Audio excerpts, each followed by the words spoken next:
Don Shoup, the guru of parking studies, likes to say, whatever the question, the answer is parking. And I certainly began to feel that way as well.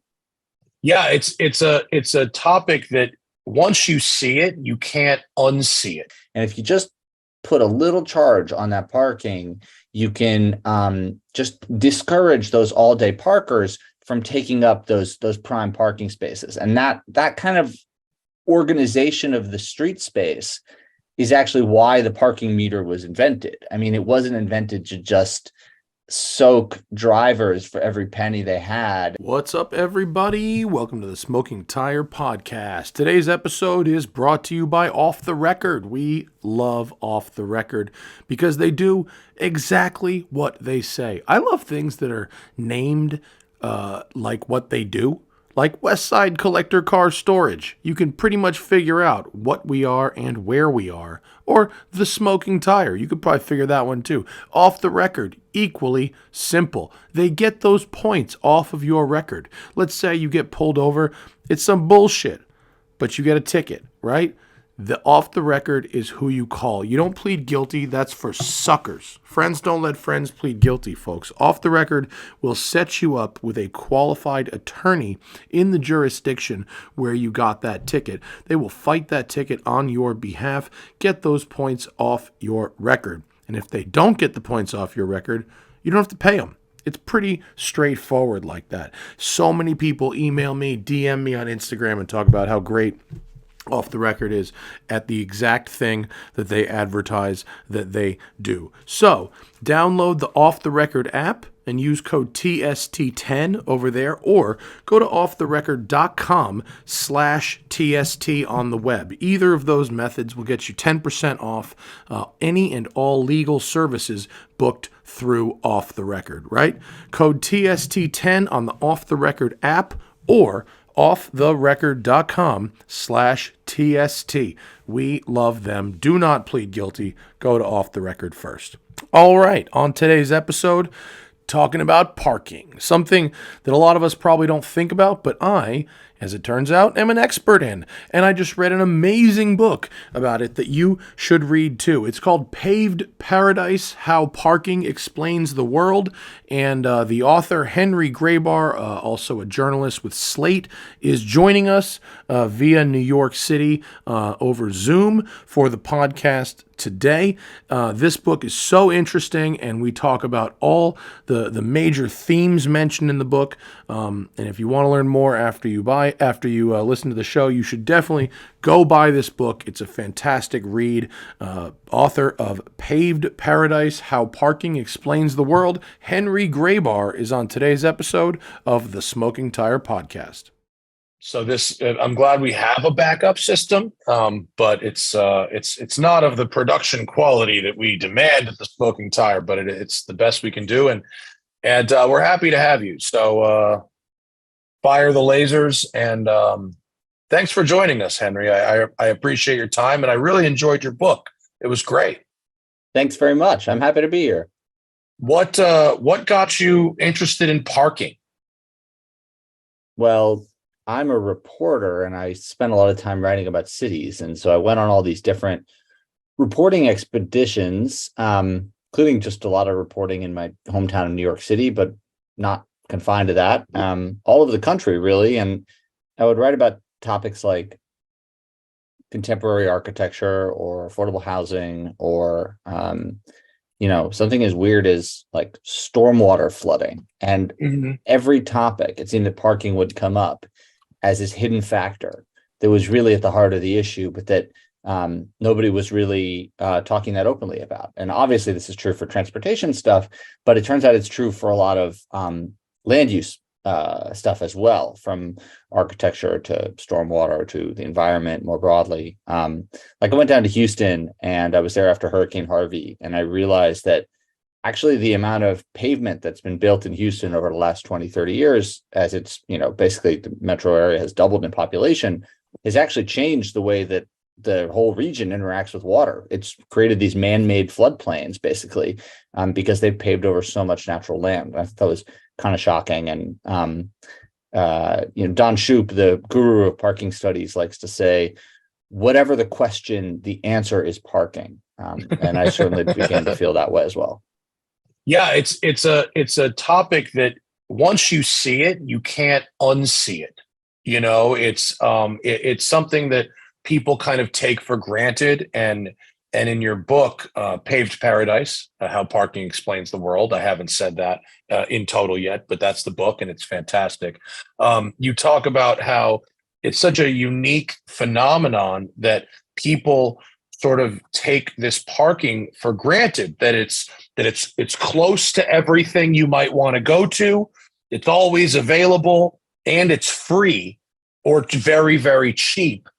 And that has this sort of snowballing effect of making everything else about a city either more expensive or worse in ways that you don't really think about so much. Yeah, that's absolutely right. I think I began to think of parking as like this kind of mutant strain of yeast in the city dough. Like it was like we had our cities were growing, but there was something wrong that was happening there that was making them inflate at this kind of supercharged rate. And I think you see that with parking as development takes place over the course of the 20th century and parking begins to get folded into every new project that gets built. You begin to see simply the geometry of parking takes up a lot of room. And it not only encourages people to drive when you provide them with free parking at every destination they arrive at. I mean, there's been a bunch of studies about that, but simply the pure footprint of parking actually lowers the density of an urban environment to the point where it becomes really challenging just to walk somewhere. And I think we've all experienced that, where you're like out on some, suburban arterial and you're like, trying to get from like the 7-Eleven to the Dick's Sporting Goods or whatever, and you're like, I can't even cross the street. And like, Yeah. So that does lead to that kind of environment. Yeah. Well, you wrapped a couple different types of parking into one statement there, right? You've got parking garages and parking lots, and then you've got street parking, metered or free. And in the book, you talk about how each of those things affects so much more than the one thing, right? Like how much land is taken up in Manhattan, for instance, the most valuable real estate in the world.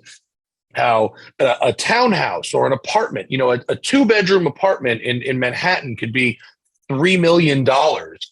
And the 450 square feet of parking in front of that building is literally zero. Like, how does that work? Why is that? How have we just like come to accept that as like the way things are?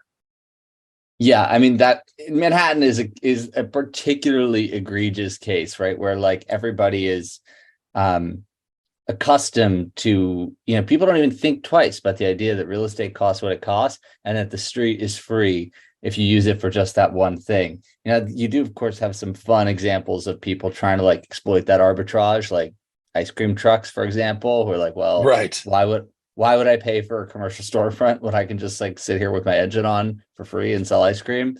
But actually my favorite example of that is in California, where every house for a long time in California has been required to include a garage, or at least include 1 to 2 parking spaces, which often take the form of a garage. And in recent years, because all that parking is required by law, but you're actually forbidden to put new housing units in a lot of those neighborhoods, people just started living in garages. And at this point, I think estimates are there's probably a couple million people in the United States living in garages illegally, and using them as, accessory dwelling units, granny flats. There's a lot of different ways people talk about this phenomenon, but it's exactly the same thing as what's happening with street parking in New York City, where this parking is required. It's basically required to be free, and you can't really rent it out or charge for it or use it for anything else. But of course, people realize that there's a tremendous opportunity here with all this space that's been reserved for something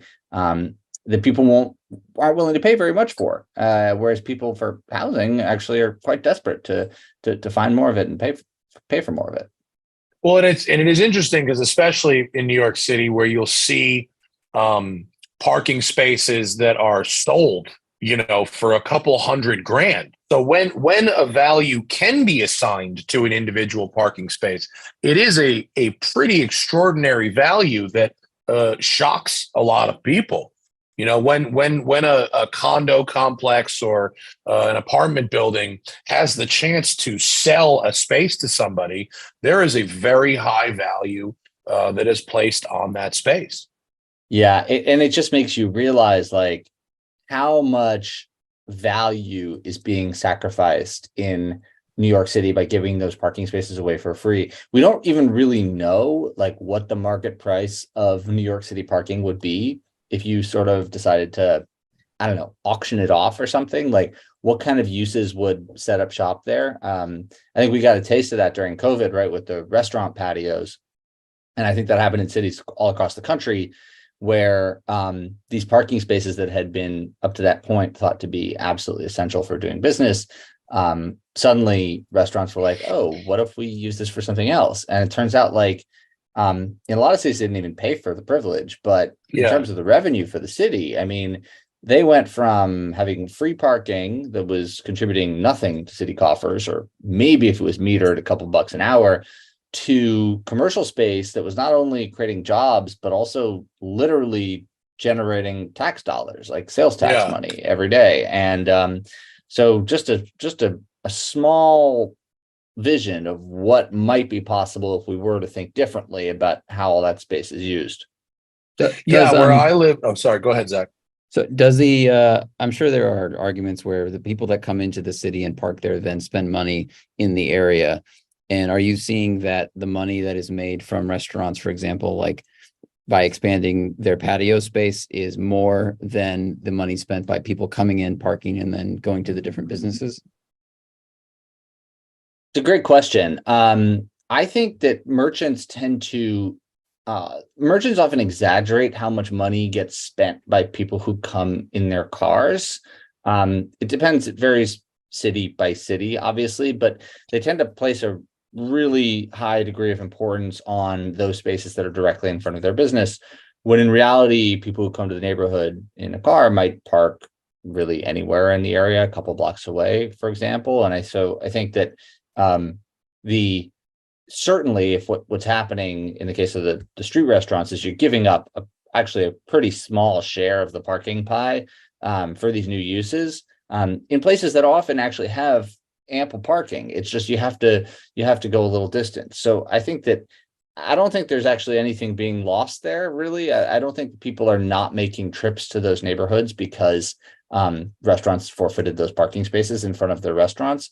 It'd be hard to track it exactly, but I know that in a lot of places that did open up those open streets, they wound up with much higher sales tax numbers than they had in previous year.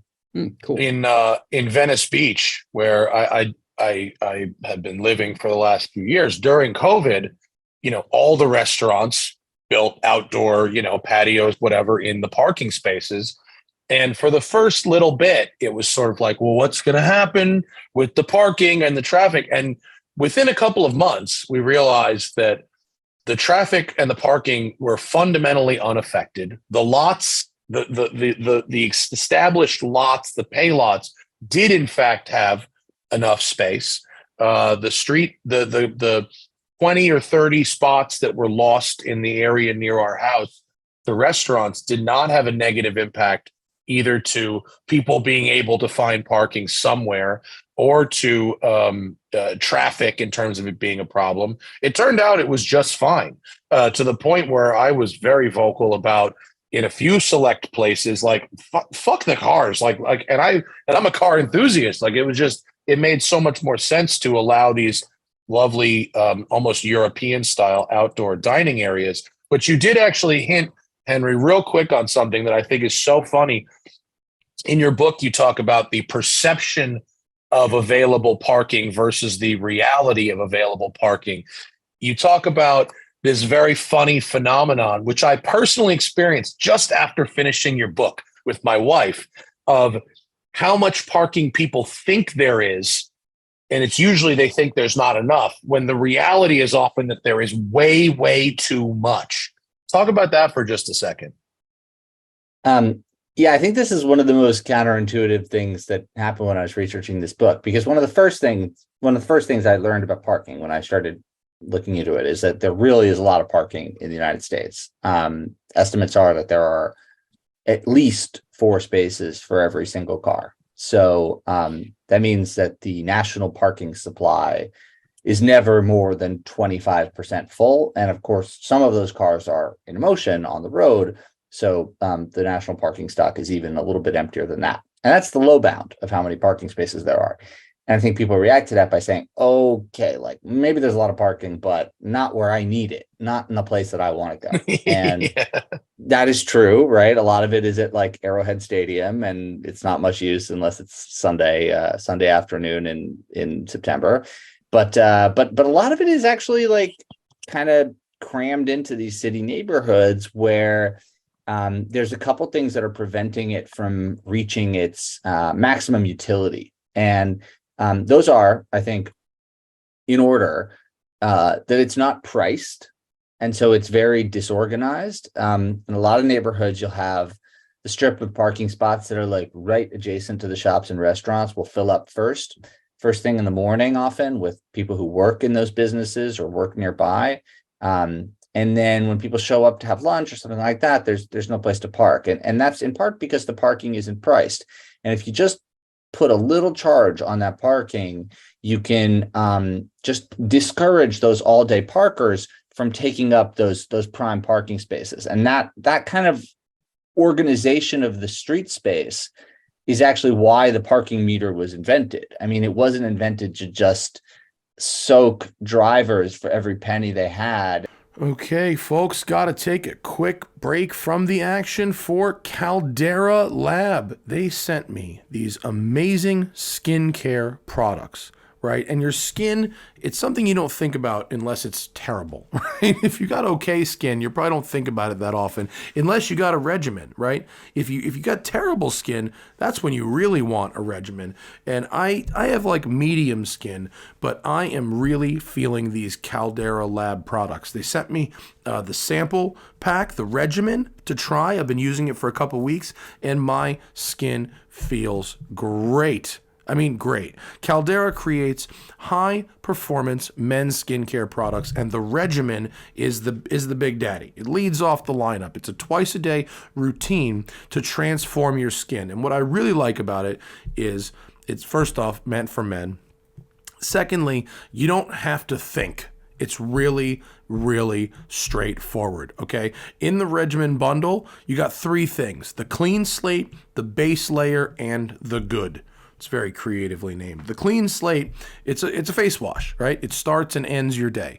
Then you've got the base layer. That's the moisturizer. Hydrates your skin, absorbs fast, and it's not shiny or anything. So you just put that on in the morning. You start your day, you're good to go. And then you got a nighttime one. It's the good. That's the before bed stuff, right? Clinically proven, multifunctional serum. It helps your skin look tighter and smoother and helps reduce the visibility of wrinkles and fine lines, right? That's it. And there's an extra product that's called the Icon that addresses dark circles, puffiness, and fine lines under your eyes. That's not part of the regimen, but that's a good one too. And Caldera Lab, man, this stuff is made with top tier ingredients. It's a great addition to your daily routine or a replacement for your daily routine. It takes less than a minute in the morning and the night. It's not shiny and it reduces those wrinkles, fine lines, and signs of aging.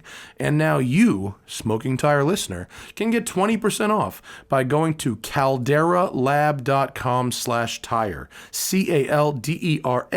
calderalab.com/tire. 20% off by going to calderalab.com/tire. Jump into first impression royalty with Caldera Lab.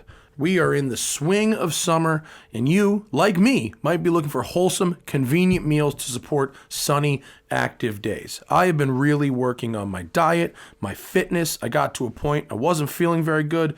Talked to my buddy Tom Segura about it, and I shifted some things around. But you know what I still have a problem with? Being really busy and eating a healthy meal in the middle of the day before I get to starving. When I get to starving, that's when I get like panicked. And I either like have a full-on panic attack or I eat the wrong thing. I eat unhealthy. I eat something that's faster or less healthy than I really want, right? But with Factor, they have come through for me. When I'm too busy to cook, right, I want to eat healthy food. And Factor saves me that trip to the grocery store, saves me that trip to the restaurant, saves me ordering takeout. I love it at the office. I love it because I've got the Factor in the fridge. It's ready in 2 minutes in the microwave. I just got to heat, enjoy, get back to what I'm doing, right? Maybe you're not crazy busy like me. Maybe it's just summertime chilling and you don't like the idea of finding something to eat, paying a ton of money for takeout or going shopping ahead of time and cooking. Factor's here for you too. They got all kinds of stuff. You can keep up your energy with lunches to go, right? They got wholesome meals like grain bowls and salad toppers ready to eat when you're on the go. No microwave required, right? If you're calorie conscious this summer like me, they got the Calorie Smart meals, less than 550 calories per serving. Also, I'm trying to eat more protein. So they got the Protein Plus meals with 30 grams of protein or more per serving, right? They got keto. They got vegan and veggie. They got Protein Plus. They got the chef special ones. They got everything down there. You can rest assured you're making a sustainable choice. They offset all their delivery missions and all that stuff. And Factor is saving me throughout the summer. Eat well without the hassle. Just choose your meals and enjoy fresh, flavor-packed meals right to your door, ready in 2 minutes. No prep, no mess. So head over to factormeals.com/tire50 and use code tire50 to get 50% off. That's code tire50 at factormeals.com/tire50 and get 50% off. That's a hell of a deal. It's never been a better time to try Factor at factormeals.com/tire50 and then use code tire50. Now, back to the show.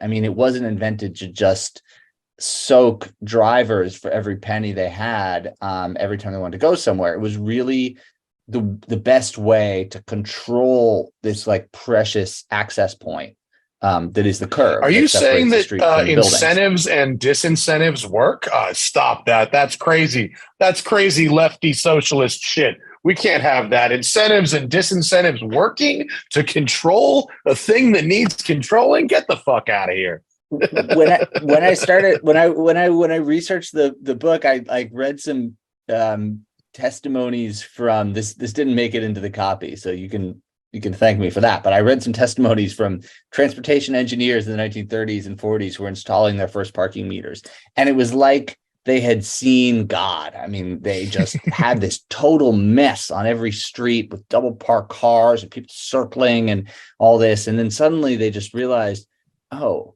if we make people pay $1, then people who need to park all day will park 4 blocks away on a street of single family homes that has lots of free parking every day.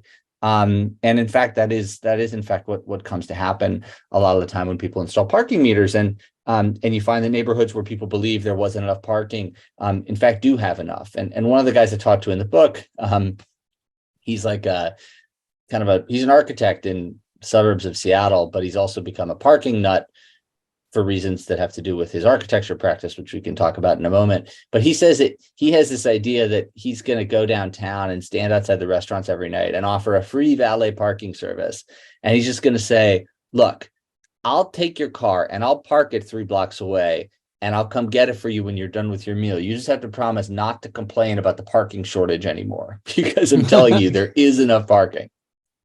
It's my personal anecdotes are certainly not data. That doesn't count as data. But right after I read that section of your book where you talked about how the the street spaces in front of businesses are often either free or drastically underpriced compared to the garages, which are a little further away and possibly overpriced.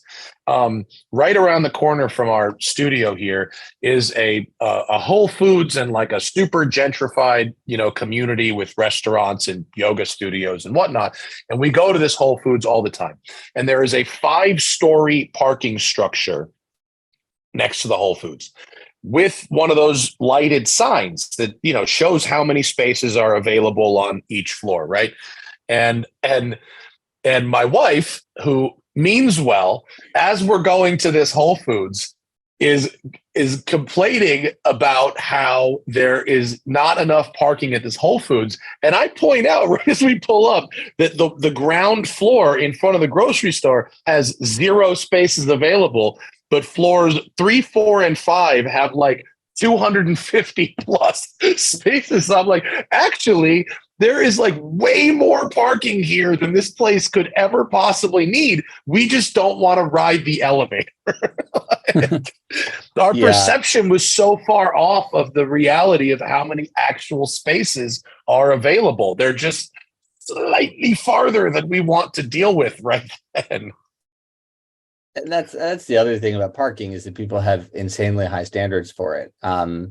Like you mentioned, like people want it to be convenient, available, and free. And when I say convenient, I mean they want it to be like 20 feet from where they're going. And when I say available, I mean they want it the moment they arrive to be open and available to back into. So even looking for parking for 2 minutes goes down in the ledger book, I think, at least for me, as like, wow, that was a challenge. And I think what's funny about that is that in a lot of places, as you say, like there is enough parking and it's nearby, but people don't want to walk necessarily. And the irony is that the places where people are most reluctant to walk are the places that have the most parking lots. Like that, those are the places that are not so pleasant to walk through. Whereas if you need to park like 2 blocks away from the main street in like Oak Park, Illinois, and you're walking down a tree-lined block of Frank Lloyd Wright houses, like that's actually a pretty nice way to get to and from your car. And that's part of the irony of that as well. The other thing I want to say about some of those parking problems is that the parking isn't shared. And that is also a big obstacle, right? There may be enough parking in the neighborhood, but this lot may belong to business X, and this lot may belong to the courthouse, and that lot belongs to the church. And then even beyond that, you go onto the residential streets and you'll have permit parking. I know this is a big issue in LA, and I think it is in a lot of other places as well. I've heard about this in Austin, Texas, where neighbors get tired of visitors to the commercial strip parking their cars in the residential neighborhood. And they say that, we feel entitled to this curb space. And so they make it illegal. And as a result, that curb space just gets emptied out. And that is really just a really poor use of all that parking real estate from a city management perspective, because that could be used to accommodate lots and lots of people who are driving those places and parking. But as a result, the curb is often empty, to say nothing of the lots, which, again, the courthouse closes at 5 p.m., but none of the patrons of the restaurant can park there. And that is just terrible parking management. And one of the reasons we can have so much parking and yet have it feel so scarce sometimes. Why talk for a minute, if you could, about the relationship between parking and housing architecture and how everybody is totally hosed by this system of parking minimums, whether we're talking about single family, multifamily, apartment, or commercial. The idea of a parking minimum actually makes things worse for everybody, even the people who would choose to drive. Yeah. So let's go back in time a little bit. The idea that there would be parking minimums, that parking would become part of the zoning code, and that everything you built would require a certain number of parking spaces dates from the early to mid 20th century, but it really becomes the policy in every city and suburb in the 1950s and 60s. And the reason this happens is that cities find themselves just deluged with people driving downtown and parking. There's double parking, there's people circling, there's not enough parking anywhere. And they're looking at their options and they're saying, look, we can bulldoze half of downtown to build parking lots, or we have this sort of clever solution, which is that we can require parking of every new or renovated use. And I don't think they could have imagined at the time that this was required just how much of an impact it would have. But it turns out when you require parking with every single use, you change the types of architectural designs that are on the table. And the reason for that is that parking takes up a lot of room and it costs a lot of money to build. And so a lot of the types of designs that had predominated in the early 20th century American city become illegal or prohibitively expensive to build in the 1960s. And so a lot of the vernacular housing that people now value most, so brownstones in Brooklyn or three flats in Chicago or bungalow courts in Los Angeles, all that stuff becomes impossible to build because there's simply not enough parking. And of course, you could dig a massive underground garage and stick the parking down there. But, you know, in LA, that's going to cost you $80,000 a space. And ask me how I know about that. How do you know about that? I had to build a parking lot for my parking lot, Henry.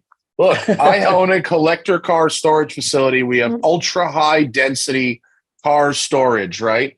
But the city made me build an underground garage to meet the parking minimums, because even if you are building a parking lot, your parking lot must have a motherfucking parking lot.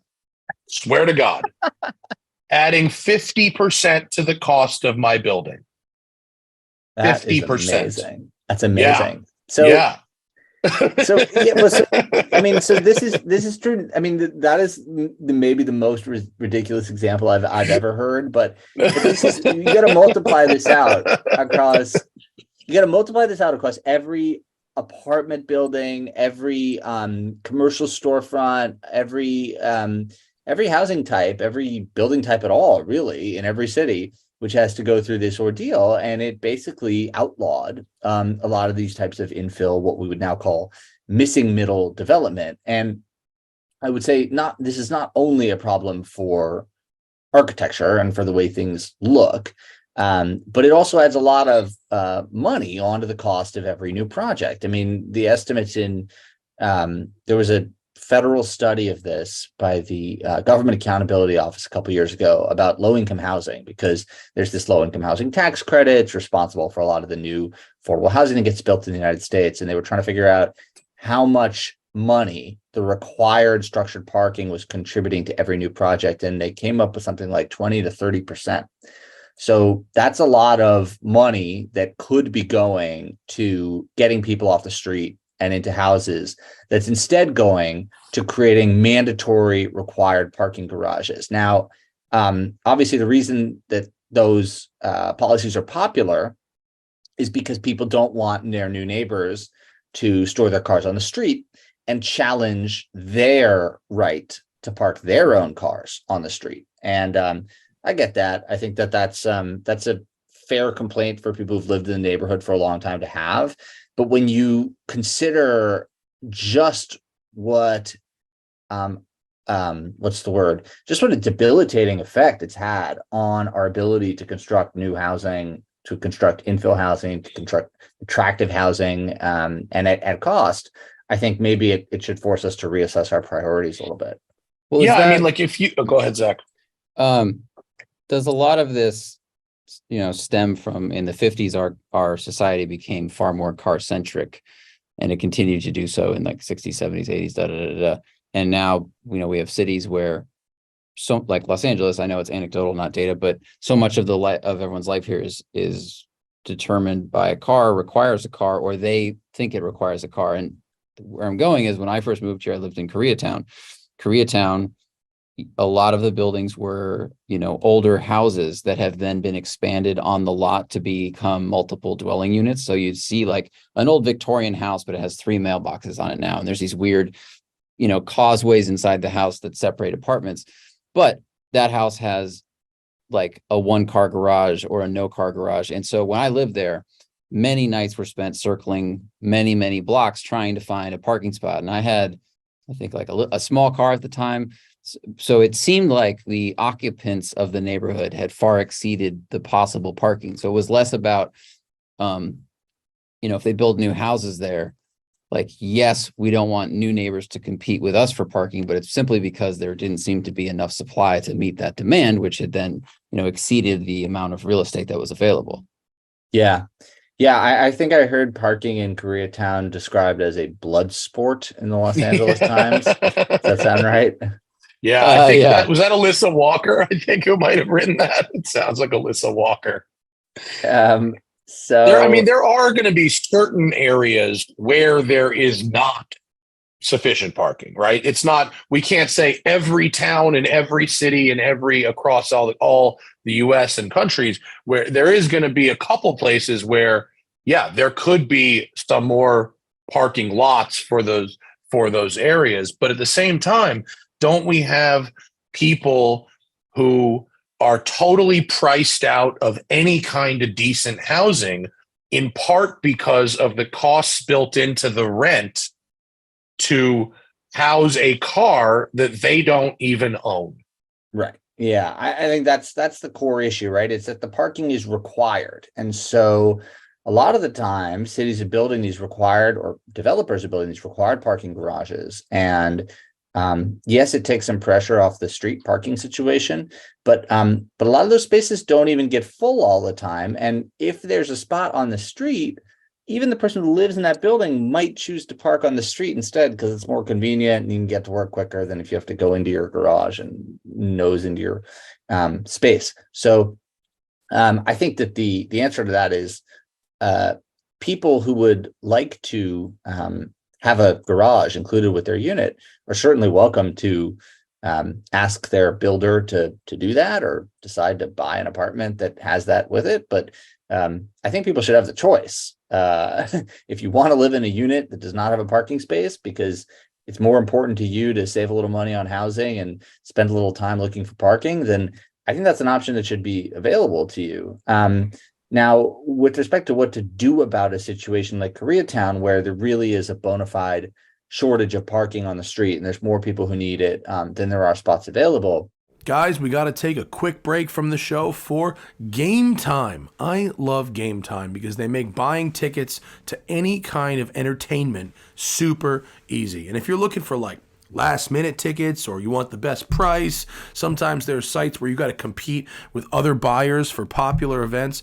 It all kind of sucks. It shouldn't be that stressful. That's why Game Time is here. It's the fast and easy way to buy tickets for all the sports, music, comedy, and theater near you. With killer deals on last minute tickets and the best price guarantee, you can stop stressing over the tickets and get hyped for all the fun you'll have at the event. Game Time is sick. I bought tickets to NBA. I bought tickets to WNBA. I got courtside tickets for me and my wife for her birthday for WNBA. There's flash deals. There's last minute tickets. In fact, when we were at the WNBA, we were having so much fun. We were like, we should do this again. And we looked at Game Time, and I can get like same day or next day tickets to WNBA, like second row, for like $27. It's awesome. Game Time's got it. It's easy to find and buy tickets for any kind of event in your area, whether it's sports, theater, comedy, you name it. They've got images of the view from the seats, so you know what your seats look like when you're buying them. And they've got their lowest price guarantee, plus event cancellation protection and job loss protection, plus more. Forget planning months in advance. Game Time has deals on tickets right up to the day of the event. Football, basketball, baseball, concerts, comedy, etc., etc. Snag those tickets without the stress by using Game Time. Just download the Game Time app, create an account, and use code SMOKINGTIRE for $20 off your first purchase. right? Game Time app, create an account, use code SMOKINGTIRE for $20 off your first purchase. Download Game Time today. Last minute tickets at the lowest price, minus $20. Guaranteed. Now, back to the show. I think then it is time to start thinking about residential parking permits as a way to manage that space. And how you distribute those is a very complicated question, but I don't think anybody's needs are met when you have a situation where people are spending 15 minutes looking for parking. It's not only annoying, but it creates a lot of traffic and a lot of the externalities associated with traffic, like carbon emissions and accidents and all that. Can we, lefty politics incoming, trigger warning, lefty politics incoming. You open the book by talking about Solana Beach, which is a very beautiful little town in North County of San Diego. And you talk about an area where multiple developers had attempted over time to build a not even low income housing. It was sort of a low to medium income housing on a city-owned parking lot, and how the residents of Solana Beach sort of used this parking lot as almost like a foil to prevent this housing from being built. Can you sort of talk for a minute about how NIMBYism and parking are kind of intertwined? Yeah, I think that's a good summation. The Solana Beach project is an exceptional story. There are the lengths these people go to describe how these 10 units of affordable housing are going to ruin their lives, often by their impact on the parking situation, I think it's sort of darkly hilarious. And that's why I opened the book with this story, because I think it's kind of a wild one, but it's not that unusual that you have a community where people say no to a new building with new neighbors because they're concerned about their impact on the parking supply. And that happens even when the building, as the building in Solana Beach did, even when the building includes its own parking spots for the residents so that they don't come and encroach on the public parking supply. That's something that I found when I was reporting out this book happening across the country: Boston, Chicago, Miami, you name it, a major American city, to say nothing of suburbs.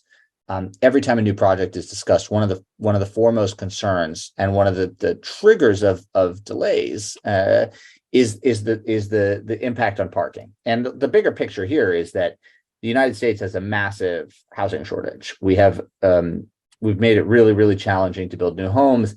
There's a lot of things that are stopping us from meeting that need, but one of the stupidest ones is that people are really upset about parking.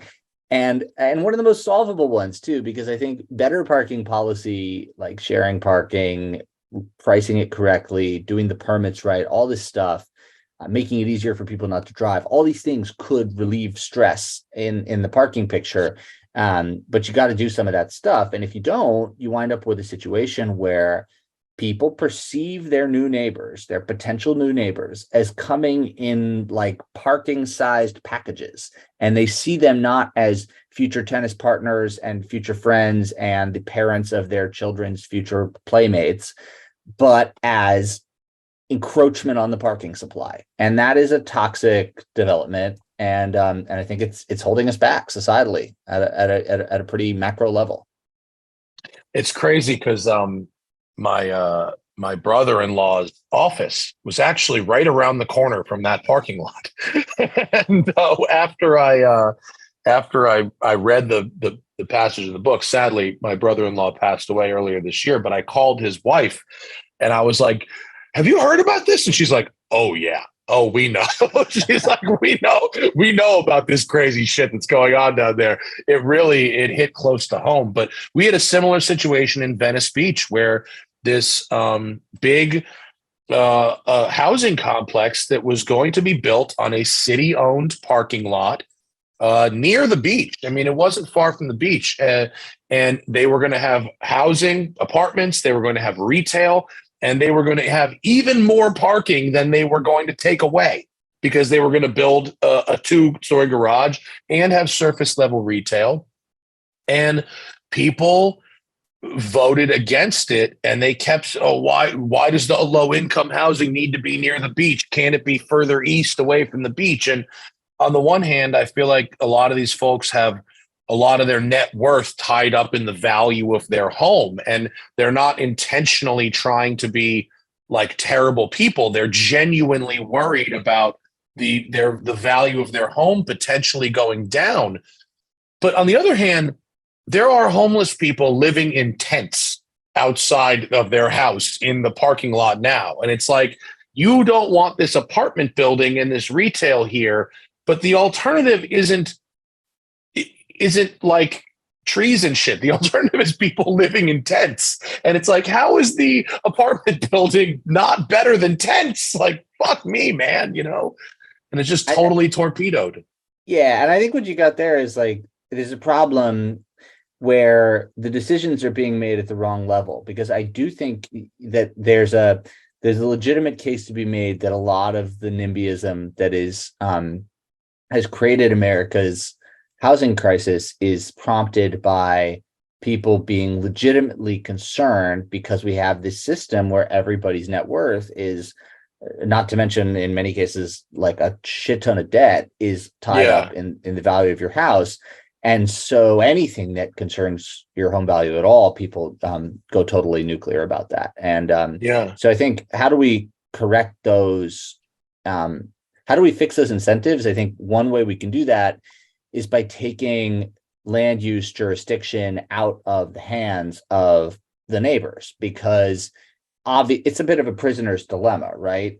If you say yes to the building in your neighborhood and you say yes to more buildings in your neighborhood, but nobody else wants any buildings in their neighborhood, well, then all the new buildings are going to go in your neighborhood, and you are going to deal with the consequences of those, whether it's traffic, parking, school overcrowding, whatever it is.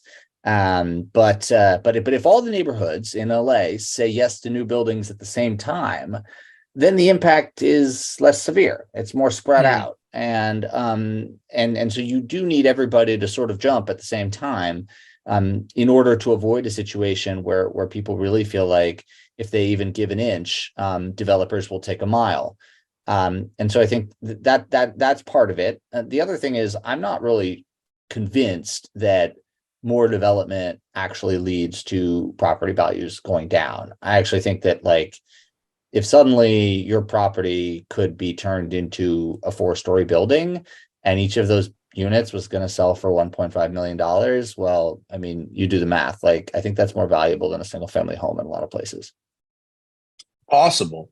Can you give us the an abridged version? And the chapter in the book is amazing. It's crazy about where your parking meter money goes in Chicago. Who even knows, man? All that.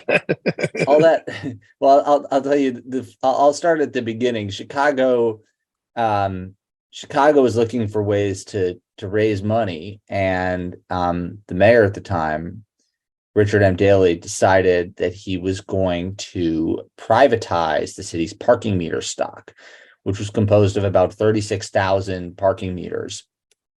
And what they did was they put out an RFP, and they decided to lease out all those parking meters for a period of 75 years. Now, how much would 75 years of parking meter revenue be worth? If you answer, I don't know, then you are in the same boat as the Chicago City Council. Richard Daley. It had never been done before. And so there were no like comps or anything. And maybe that was a good sign that it was not a good deal to pursue, but they did it, and they received an offer for $1.15 billion from a group of investors led by Morgan Stanley. And I think most of the city council was like, well, $1 billion, that sounds good. Let's take it. And they did. They sold all the parking meters for the next 75 years for $1 billion. And it turns out that they had been ripped off in terms of the value of the meters by at least $1 billion. And that, in fact, Chicago parking meters quickly, once the Morgan Stanley group took control, started generating way more money than Chicago had ever taken in from parking meters before. And because and the Morgan investors- Stanley raised the rates. yeah, I mean, there was no secret what they were going to do. I mean, it was not like they had some special trick up their sleeves. They just got there and they raised parking meter rates. And it turns out that the city had for a long time underestimated how much people would pay to park, which I think is actually a pretty common predicament for cities. But fortunately, most cities have not made the mistake that Chicago did. It's crazy, and there's actually like a connection to the Saudis, like in there, like we're somehow giving like MBS money with parking meters too. Like it's just crazy. I mean, I think it was a great deal for anywhere, and it was on the other side because we're 15 years into the 75-year deal, and the investors have already made their money back. Oh my God! And Chicagoans for the next 60 years are just they're dropping quarters into the pockets of these investors, which include the Emir of Abu Dhabi. Although at this point, it wasn't MBS, it was Abu Dhabi. But at this point, all this, the meter debt is probably securitized and chopped up into all kinds of weird packages. And so anyway, but for Chicago, I mean, it became a serious problem, and not just in the sense that they got ripped off, which is obviously annoying. And every time I was living in Chicago and I was working on the book, and every time you put a quarter in the meter, you're just like, because like the one saving grace of parking meters, as annoying as it is to pay for parking, you can at least take solace in the fact that you're paying for public services like police and street trees and whatever, sewers. But not in Chicago. And it's even worse than that. It's even worse than that because not only did they get ripped off, but they gave up control of the streets because there are terms in the deal that say that they have to keep these 36,000 parking meters operating basically according to this the way that they were laid out at the time that they were sold. And so if Chicago wants to hold a ticker tape parade or build a bike lane or outdoor COVID dining or whatever. For example, every single metered space they take up, they have to negotiate with the investor group and figure out like, okay, what's the impact on the parking meter revenue if we convert this space into something other than a parking meter? Do we need to put a new parking meter somewhere else? Is the new space comparable to the old space? I mean, it's a total headache for stuff that should be basic city politics. So it's crazy. It's so crazy. And I also wanted to talk about architecture and how architecture is affected by parking. I mean, it's obvious to say that architecture is affected by parking, but I think there are some illustrations in the book, which we can't show the illustrations right now, but we talked about how you can't build some of the most popular types of housing anymore because the parking is not legal. But even in terms of commercial, how negatively design and storefront, street, sidewalk space is affected by parking requirements. I mean, how much worse off are we because of parking requirements from an architectural and design standpoint? Well, I think there's two elements of it. I mean, one is that where land values are high, and it makes sense to build underground or structured parking, like say Los Angeles. You get these buildings where the building sits like a kind of podium atop a big pile of parking garage, and you'll see that with a lot of like office buildings or hotels.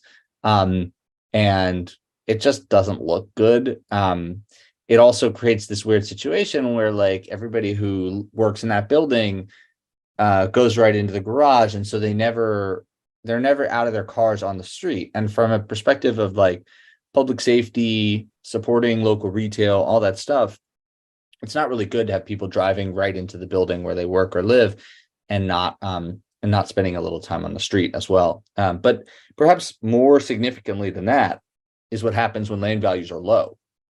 What it doesn't pay to construct underground or above ground parking garages. And when that's the case, you get these surface parking lots, and they just take up more and more of the lot, depending on what your usage is. And I think we talked a little bit how with residential, it's prohibitive to build some of those older forms, but it's even worse with commercial, because parking requirements for like a restaurant are super high. The restaurants basically, and bars actually, have the highest parking requirements. They tend to have The irony.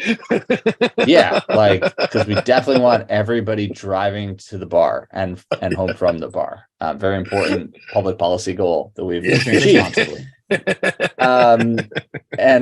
So bars have to have a shit ton of parking, and it's really bad for the land use, because when you think about your traditional Main Street, where you would have a collection of like 3-story buildings kind of adjacent to each other, maybe with a little space in between, retail on the ground floor, offices or residential up top, all that stuff at this point would trigger so much parking that each of those buildings would have to destroy the buildings on either side to have enough parking. And in fact, in a lot of historic downtowns, that is what happened. That to abide by the parking requirements, people who were converting these old buildings into new uses, like you're opening like a brew pub in a space that used to be, I don't know, like a sewing machine repair shop or something like that. You want to change that use into something more modern, more compatible with the market. You got to provide a ton of parking, and that often means demolishing nearby structures or just spacing things out. And so you end up with stuff that looks like, Taco Bell, when what you wanted actually the whole time, what most people wanted the whole time, was something that looked more like Main Street, more like, Disney World. Right.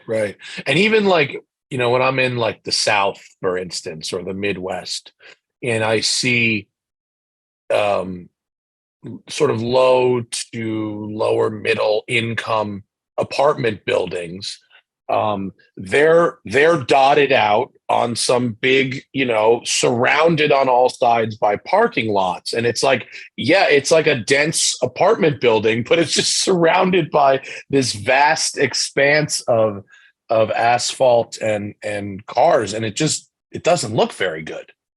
It sort of hollows it all out, Yeah, it really doesn't look good. And I think it ironically makes people, like, as hostile as people are to new development, because they're concerned about the parking shortage, when they see new development that actually abides by the parking requirements, they're no happier because it's so ugly. And I know that's true in LA, where they did this thing where they did this like townhouse infill program a couple years ago, and everybody hated the new buildings because they were so boxy and gray. And like one of the reasons that was the case was because they included so much parking. But the other thing is also, from the perspective of a neighborhood, like the correlation between how much parking you provide and how much people walk is like ironclad. And even if people are drivers, as most of us are, because you need a car to get to work, or most people do, the easier you make it to park at, for example, a commercial establishment, is really going to influence how people decide to get there. And people who live in that, mid-range zone of 5 to 10 to 15 blocks away, who could potentially get there on foot, on a bike, in a golf cart, on an e-bike, whatever it is, including a lot of ample free parking there, it does change the way people decide to get around. And when you get more people choosing to use that free parking, obviously you get more traffic, and that in turn has consequences for everybody who really needs to use their car that day. And so I think that there was an alderman in Chicago who put it to me like this. He said that if your number one request is parking, and your number one concern is traffic, you have to understand that those two things are at cross purposes, because the more parking you create, the more traffic you will ultimately have. Mm-hmm. Mm-hmm. So if you're listening to this show right now, I'm in a weird place, right? Because I'm a car enthusiast. I own and operate a luxury parking business, but I also try to not use my car if I don't have to. And I believe in dense neighborhoods that should be car free or minimally car. And I like walking to places or biking to places when I can. But if you're listening to the show and you're going, well, if this guy's ideas take off, my life is going to get harder. And so I'm going to, because I like my car and I need my car, and I don't want there to be less parking because I don't want to be forced to do this or that.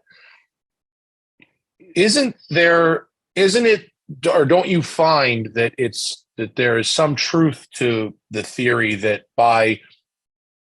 you actually will not penalize people who want to or have to use their car by offering alternatives and changing those rules and changing dynamic parking pricing and stuff like that based on demand?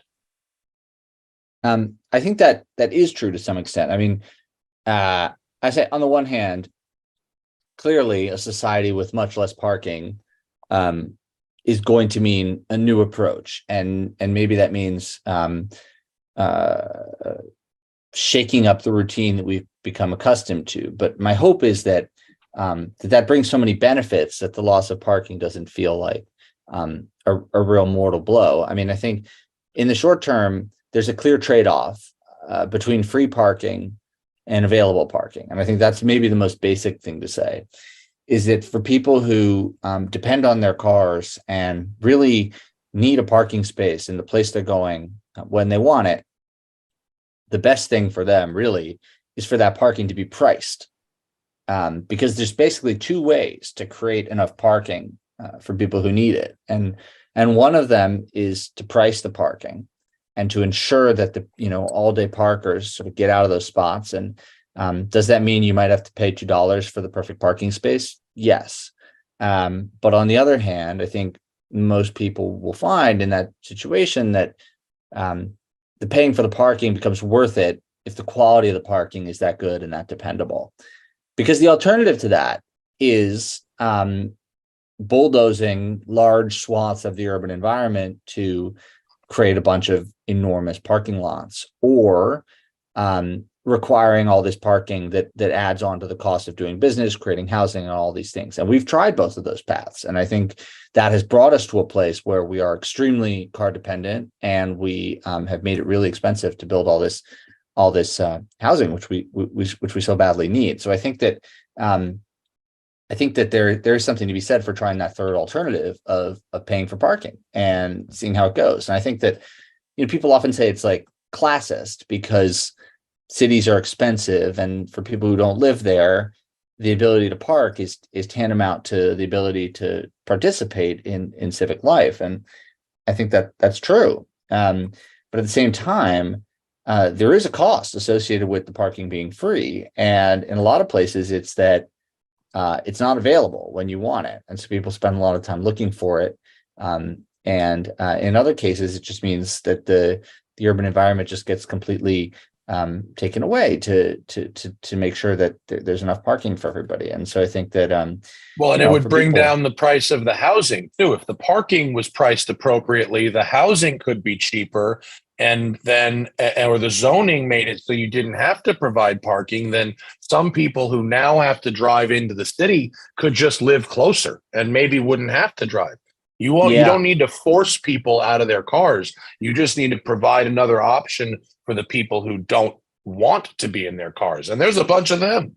That's the paradigm shift that I hope that we can get to in this country.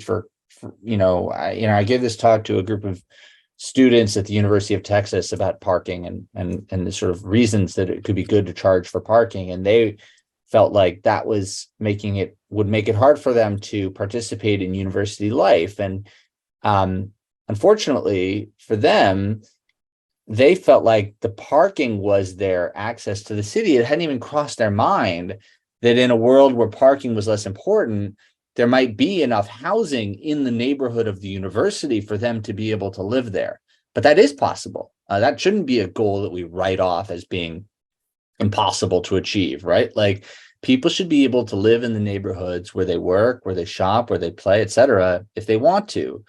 and we shouldn't let the right to free parking impede that from being achieved. And in fact, the more people live in the neighborhood and the more people live closer to shops and restaurants and all that, the less they're going to drive. And so I think, at the end of the day, that means less traffic. And so if you're somebody who really does drive and depends on that, then having a lot of those discretionary trips get made on a bike, in a bus, on foot, etc., is ultimately good news for you.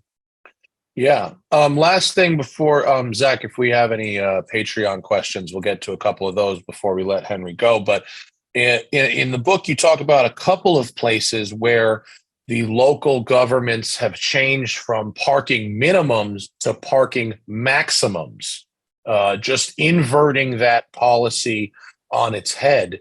Can you just, without giving away the whole thing, we still want people to buy and read the book, or get it at your local library, as I did. What happens when you invert that policy from a parking minimum to a parking maximum? What happens?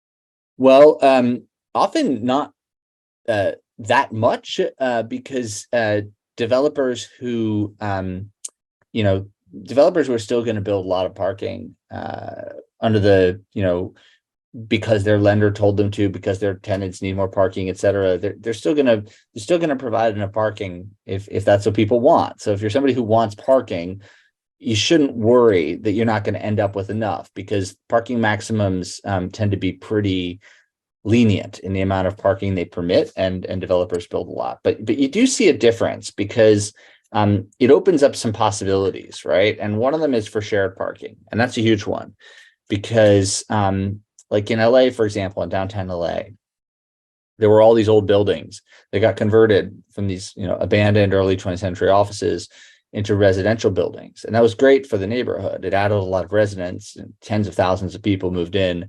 And they were able to park then in these garages that had been nearby.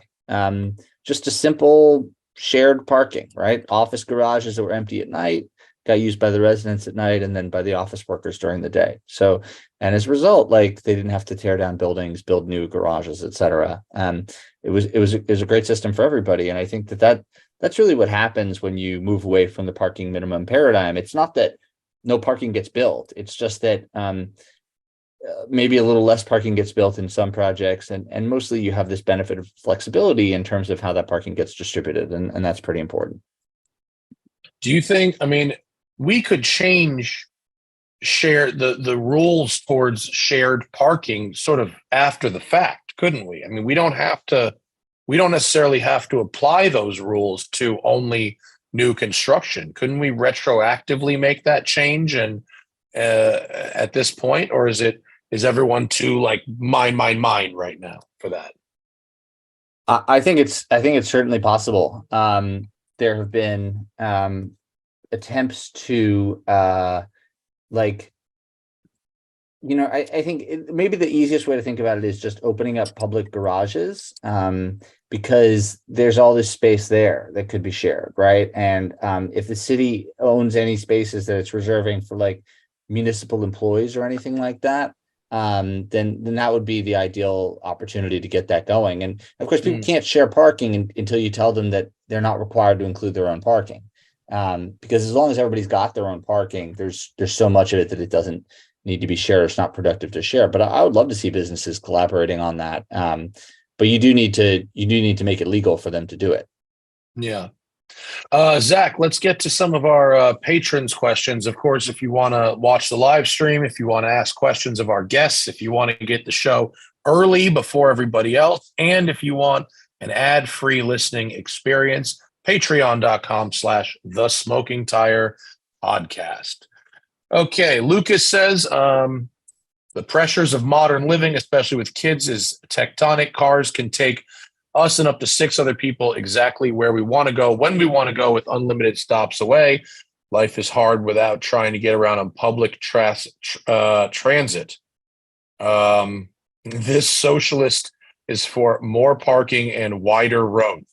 I don't think of induced demand. I think of pent-up demand. Well, okay, Lucas, I disagree with you, and I think we've covered why in this one. Do you uh, I mean, Henry, obviously you believe in induced demand as it applies to parking. Um, but yeah, I mean, what do you say to someone who has a family and driving is the easiest way to get around? I would say there's lots of places in America that are really, really well suited to their needs, and I don't think they're going to have any trouble finding a place to make that work. I think, what this book is ultimately proposing is not to make life harder for people who drive, but rather it's about choice, right? It's about giving people the option to not drive, which currently most people don't have.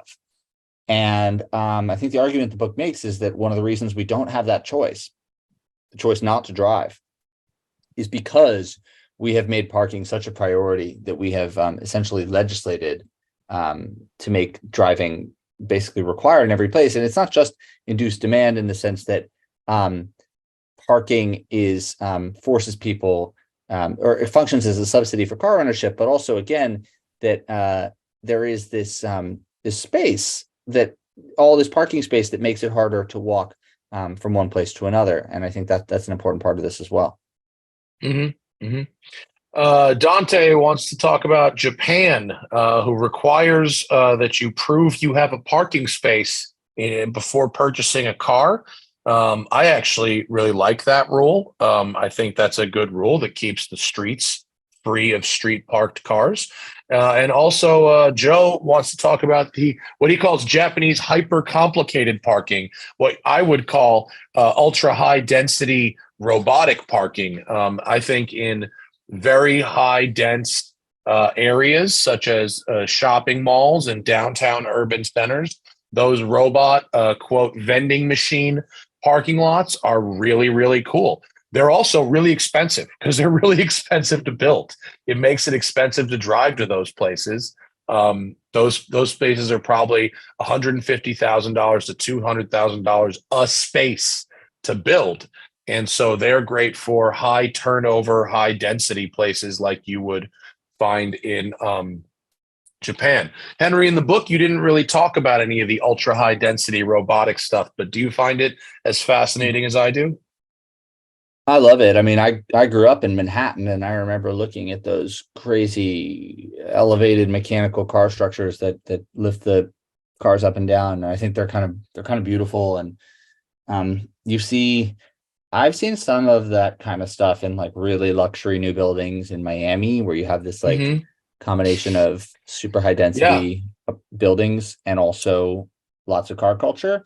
But the thing is, people's willingness to pay for parking, a couple parking spaces in New York City aside, is really, really low. And so it's very rare that you have a parking lot, where it makes sense to install that kind of machinery, because it just costs so much money. And I said, when parking minimums go away, you see lots of people still build parking, but very rarely does it pay off to do that kind of thing, when people are only going to really want to pay $1 or $2 an hour. Yeah, there's only a couple of places in the world where the ultra high density robotic parking really does make sense. The guys my lifts, Henry, are the same lifts you'll see in New York City. These quad stackers, they're built by Park Plus. Mine are the earthquake safe ones, so they're actually even more expensive than the New York ones. And we're the first people to ever put them indoors, which is pretty cool. But the fully robotic vending machine stuff is more expensive than these, which just go up and down by a factor of about 10 to 12. It's ridiculously expensive. And it's literally like Times Square and Tokyo. Like that's the two places where they make sense. Okay. Let's see. Also, let's see. In 2021, Dante says, in 2021, St. Paul removed parking minimums, and there are new housing developments in the city, including rebuilding the old Ford Ranger assembly plant into a mixed-use development, which includes 3,000 residential units and a grocery store, where the parking garage is half the size of the store footprint. Is there risk for backlash against reducing parking, and how can regressing be prevented? Ooh, I would say yes. There's definitely risk of backlash. I think Philadelphia is another place where that's happening. Philadelphia is like one of the most parking tight places in the country, and they have gotten rid of their parking minimums because they want to see new apartments get built. And I think that's great. And the new apartments will get built and fewer of those residents will drive. But of course, it will put some stress on street parking. And I think when that starts to really become an issue, there's a few things cities can do. One of them is simply to issue parking permits that are correspond to the number of available street spots, and then charge for those permits, charge a market price so that there are always enough permits to go around, and see what happens and see how much they go for. My hunch is that there's probably actually quite a lot of street parking available in St. Paul, even when these units come down the line. But it would be interesting to see what would happen if you were to do an auction system for those street parking permits. Now, that doesn't solve the problem of backlash from existing residents who might say, well, that I'm entitled to that parking and I'm more entitled to it than somebody who just got here yesterday. I don't tend to agree with that philosophy, but I'm also a realist, and I understand that we need to do what we can to make it palatable to build more housing in these neighborhoods.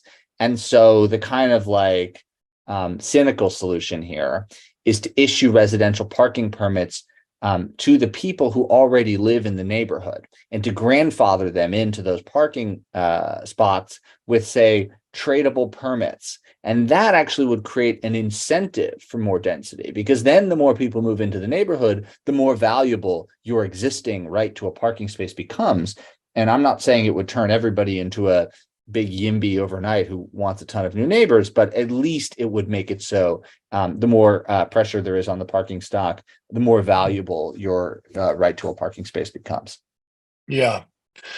Sean says, this is an interesting one. With the promise of self-driving cars coming, one of the biggest potential benefits was supposedly a large reduction in personal vehicle ownership in major cities and the redevelopment of parking lots into parks, etc. With self-driving cars clearly years, if not decades away, what are your thoughts on this now? Yeah, I'm not holding my breath on that. When I started writing the book, me either. we were at a big moment in the hype cycle for self-driving cars, and I think that that has since died down. There may be some possibility for some small stuff, like if self-driving cars could get in and out of a parking space, which is something that's probably within their power, then we might be able to make parking lots a bit denser. And that would allow us to make more out of the available space that we have, which is an exciting possibility. But again, yeah, unfortunately, I just don't think it's going to happen anytime soon. And I know that there's this vogue for like building parking structures that people say will one day be converted into some other use if parking use declines, but it just doesn't work that way, unfortunately. One thing. Actually, the load bearing requirement for offices and residential is actually higher than it is for parking garages, which is a little counterintuitive. But you can't just like turn a parking garage into a residential building just like that. Not to mention that the floors are sloped, so that's a whole nother issue. Yeah. Sean, I has another question, and I actually have an answer to it, which you've already addressed. What do you think will convince Americans to give up the convenience of a car-centric lifestyle? As a sustainable designer, I think about this a lot. I don't think you have to convince people. I think there is a plenty of people, not everybody, but plenty of people who want to give up a car-centric lifestyle, but they are forced into a car-centric lifestyle because of policy decisions. Do you agree with that, Henry? Yeah, I think that's right. I mean, I think we could talk all day about what Americans' real preferences are and how the interlocking web of subsidy and law affects the way that people live and interacts with those preferences. But I think the bottom line right now is that the most expensive real estate in the entire United States is in walkable neighborhoods where people can not be dependent on their car. And that to me just sends a message that those are the places that we need to build a few more of right now. And I don't know when that demand will be met. It's clear there's also a lot of people who want a house in the suburbs with a lawn, a 3-car garage, but it seems like right now the balance is certainly pointing towards the idea that we should build more places where people can spend less time driving. Last one before we let you go. Henry Aiden says, I just moved to a large city from a smaller city. I'm biking a lot more. However, I'm hesitant because I'm scared of having my bike stolen since bike theft is very common. How can we encourage people to bike more, but also provide security to prevent theft? That seems like resource allocation to me. Provide safe, secure bike lockers in public places, right? Yeah, that would be great. I mean, I think that's absolutely a concern. I feel that same pressure as well. And, by the way, I think we haven't really talked about the transformative potential of electric bicycles, but they really do open up biking to a whole new group of people over a whole new range of distances, but they're expensive and there's very little security if you ride one, and it really sucks to have them stolen. So I think that we talked a lot about the impact of car parking on people's mobility choices, and I think the same is surely true of bicycle parking. And then if you can provide spaces where people will feel secure about that, then they will decide to use their bikes more. So I think that would be great if that happened. I think some cities have actually asked businesses to require providing bicycle parking, and that would be a big step forward. I was required in the building of my parking lot for my parking lot. I was required to build a bike rack in our front driveway. I was also required to build a bike rack in our underground parking lot. And I think that the math was that I believe the math was that 4 bicycles equals 1 car. That was the math on that. And, I think if the city were to take an inventory of their own street level parking spaces and on each block, convert 1 parking space on every 4-way intersection to a locker type system where you could safely put your, electric bike. I know that's challenging because bikes are all different sizes. You can't really standardize it so easily, but it's not an impossible challenge, and you don't need to invent anything new. It's just a secure, safe to park stuff. I think that would be just as useful of some of those street parking spaces as the sidewalk dining areas are, or certainly free or very, very cheap metered parking. Yeah, I totally agree. I just found when I was looking up, trying to find a video of the Japanese parking garages, there are now robotic parking garages for bicycles too. And does it look like a dry cleaner where it hangs the bikes and they go around? It's very small. Here, I'll share it really quickly.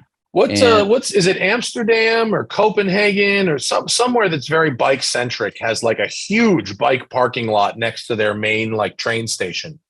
I think Amsterdam? I've seen that in Utrecht, I think, but I'm sure Amsterdam has one as well. Not seen IRL, but yeah. So in this one, you load your bike into a thing and it sucks it inside, almost like airport checked bags. Yeah, it's underground. So it's a cylinder that's under the ground.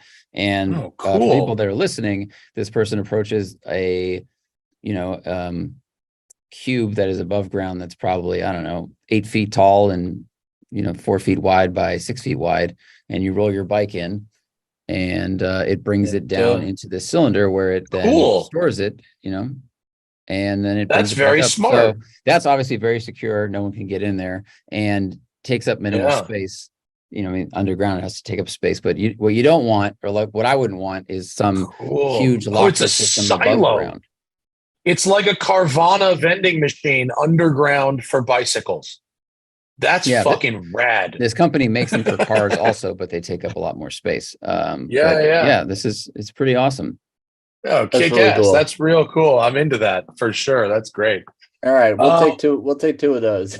Yeah, I'm going to build one of those on my roof here. That's rad. Well, thanks very much, Henry. I really appreciate you taking the time to sit down with us. The book, Paved Paradise: How Parking Explains the World, is available where you buy books. I recommend bookshop.org, or ask your local library to get it. What else do you want to plug while you're here? Anything? That's all I got. All right. Well, if you're in LA, come see my parking lot. We got 130 cars in 10,800 square feet. I'm very proud of the density here at West Side Collector Car Storage, and it's priced accordingly. Premium, baby. I definitely will. Thanks for having me, guys. Yeah. Thanks, All Henry. right. Thanks very much. Thanks to our patrons for asking such good questions today. And we will see you back here next week, hopefully with our USB ports fixed. So we're back in the studio. Bye.